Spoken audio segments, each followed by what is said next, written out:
Naruto's worst fear, finally came true. The true threat, behind Jigen. Akala natin walang makakatalo kay Naruto, pero paano kung ang tunay niyang kinatatakutan, ay hindi ang pagkatalo, kundi ang pagkawalan ng Pag-O at Boruto series.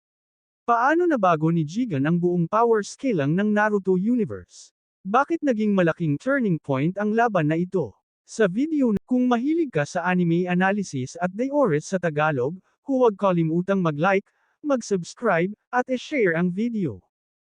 Sa loob ng maraming taon, iisa ang paniniwala ng halos lahat ng tagahanga ng Naruto. Hanggat naroon sina Naruto, Uzumaki at Sasuke Uchiha, ligtas ang mundo ng shinobi sa itong kwento tungkol sa pagbabago ng panahon. Isang paalala na kahit ang pinakamakapangyarihang bayani ay may hangganan. Ngayon, aalamin natin kung bakit si Jigen ang naging simbolo ng pinakamalaking banta sa bagong henerasyon. Ang pagbagsak ng mga alamat. Ang unang bagay na mapapansin natin ay hindi ang lakas ni Jigen, kundi ang reaksyon ni Naruto at Sasuke. Sa unang pagkakataon, sa katunayan, mas malakas sila kaysa sa karamihan ng mga ninja sa kasaysayang intindihin gamit ang tradisyonal na ninjutsu. At iyon ang dahilan kung bakit napakahalaga ng bagong henerasyon. Maraming fans ang nalungkot nang makitang nahihirapan sina kapag walang kayang tumalo sa bida. Walang tensyon, walang excitement, ngunit kapag nakita mong nahihirapan kahit ang pinakamalakas, mas nararamdaman mong seryoso ang panganib. Hindi ginawa ang kwentong pakita rito na hindi habang buhay ay ang lumang henerasyon ang sasalo sa lahat ng problema. Darating at iyon ang tunay na mensahe ng Boruto. Isa sa pinakakontrobersyal na bahagi ng Boruto ay ang power scaling. May nagsasabing sobra na, may nagsasabing hindi na ito parang Naruto.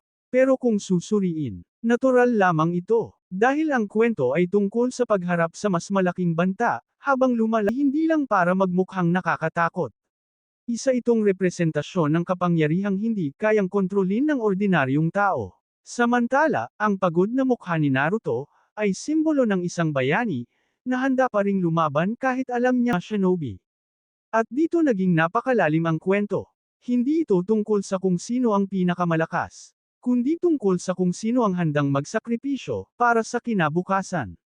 Kung ikaw si Naruto, paano mo haharapin ang isang kalabang, mas malakas kaysa sa lahat ng nakilala mo? May pag-asa pa bang maprotektahan ang mundo ng shinobi, o panahon na ba para ang bagong henerasyon ang humawak ng kanilang kapalaran?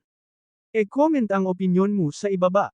Kung nagustuhan mo ang analysis na ito, huwag kalimutang mag-like, e-share, at mag-subscribe, para sa mas marami pang anime analysis sa Tagalog. Maraming salamat sa panunood, at magkita-kita tayo sa susunod na video.